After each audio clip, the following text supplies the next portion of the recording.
warahmatullahi wabarakatuh. Halo semuanya. Perkenalkan, aku Aura Ferana dengan NIM 2336807, Prodi Ilmu Komunikasi Universitas Negeri Padang. Pada video kali ini, izinkan aku untuk membawa sebuah pidato dalam rangka memenuhi tugas PJBL pada mata kuliah retorika. Saya akan membawa pidato yang berjudul mengenal Fear of Missing Out atau FOMO pada Gen Z. Bangun tidur pun ngecek HP, tidak lupa lihat FYP. Jujur aku juga gitu sih, setiap buka TikTok, buka Instagram, buka Twitter, aku jadi lebih tahu tempat makan yang enak, tempat makan yang estetik, bahkan sampai ke musisi atau idol yang bakal konser di Indonesia. Meskipun semuanya nggak sesuai sama kemampuan kita, tapi seru aja gitu buat diikutin, biar nggak culun dan kelihatan kece, bener nggak?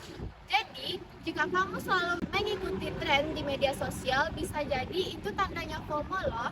FOMO atau Fear of Missing Out adalah sebuah sindrom sosial yang berarti kecemasan, ketakutan akan ketertinggalan sebuah tren di media sosial. FOMO tentunya sudah tidak asing lagi bagi Gen Z, si generasi paling FOMO. Jadi, pada pidato kali ini aku akan mengupas secara rinci mengenal apa itu FOMO dan apa kaitannya pada Gen Z.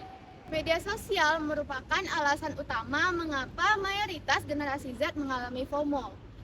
Soalnya, mereka dikaitkan oleh media sosial dalam kehidupan mereka sehari-hari. Pada laporan data statistika pada tahun 2020, penggunaan media sosial di kalangan remaja dari usia 18 sampai 24 tahun menduduki peringkat kedua di Indonesia, di mana laki-laki sejumlah 16,1% dan perempuan sejumlah 14,2%. Itulah mengapa generasi Z rentan mengalami FOMO. Generasi Z kemampuannya di bidang teknologi dan digital sudah tidak diragukan lagi karena mereka lahir pada teknologi dan internet itu sudah berkembang pesat. Sebelum memasuki penjelasan yang lebih jauh, kalian tahu nggak sih apa itu Gen Z? Gen Z atau generasi Z adalah generasi di mana rata-rata lahir dari tahun 1995 sampai dengan tahun 2010.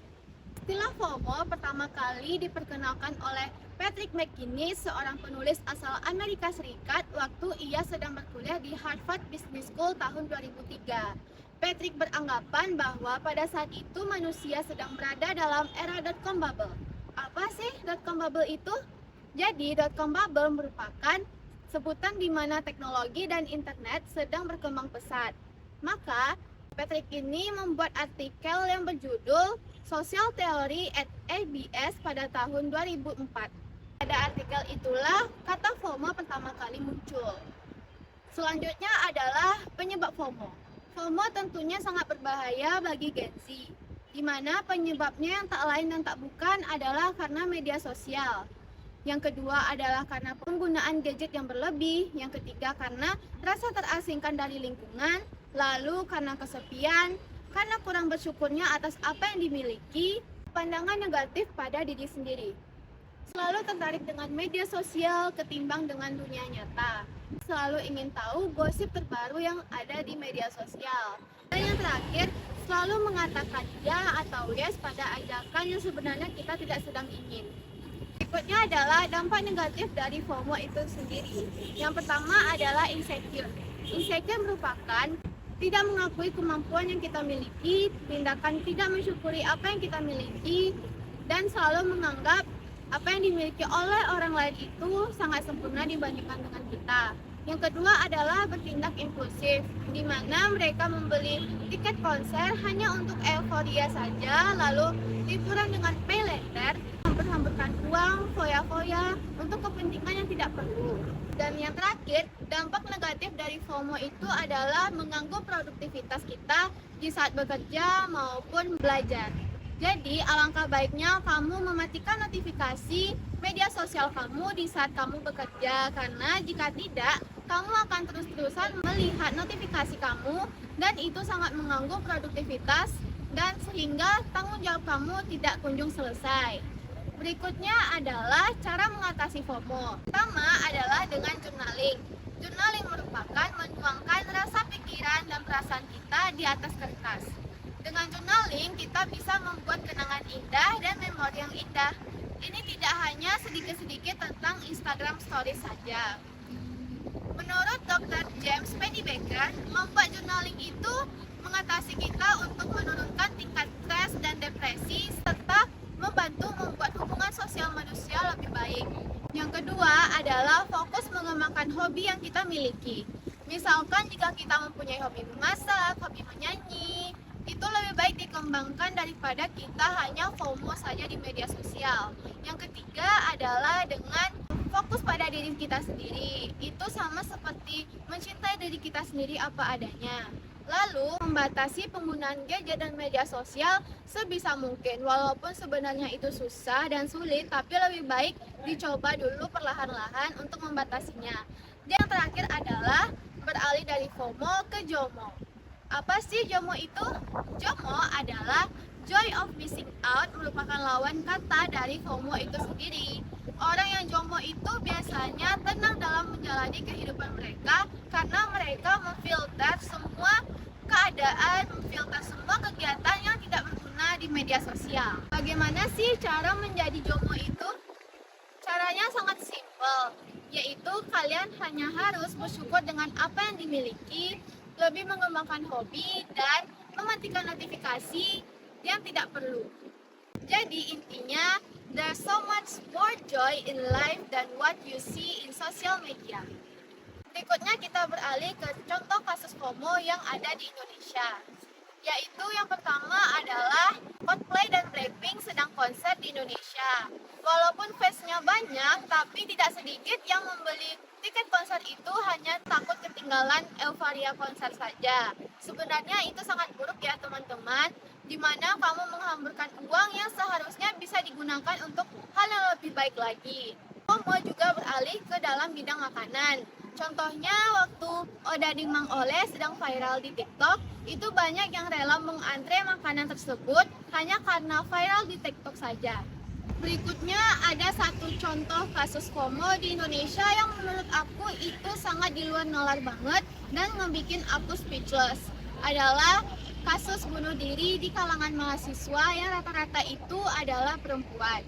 Kenapa aku bilang kasus bunuh diri ini merupakan contoh FOMO? Karena tidak sedikit komenan yang ada di TikTok, di Instagram terkait jika mereka ingin menyusul bunuh diri tersebut.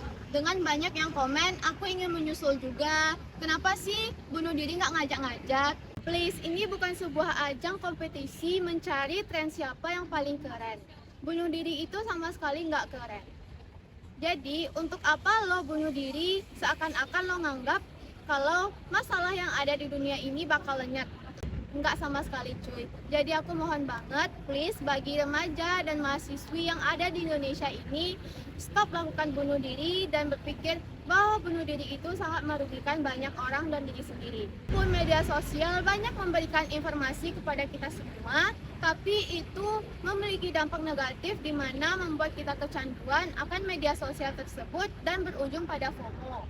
Jadi FOMO itu merupakan rasa ketakutan, kecemasan bagi korbannya untuk tertinggal sebuah tren di media sosial. That's why mengapa mereka ingin mengikuti tren demi tren agar terlihat bahagia dan keren. Ciri-ciri FOMO juga sangat lekat dengan kehidupan kita sehari-hari dan juga berdampak sangat buruk bagi kehidupan kita.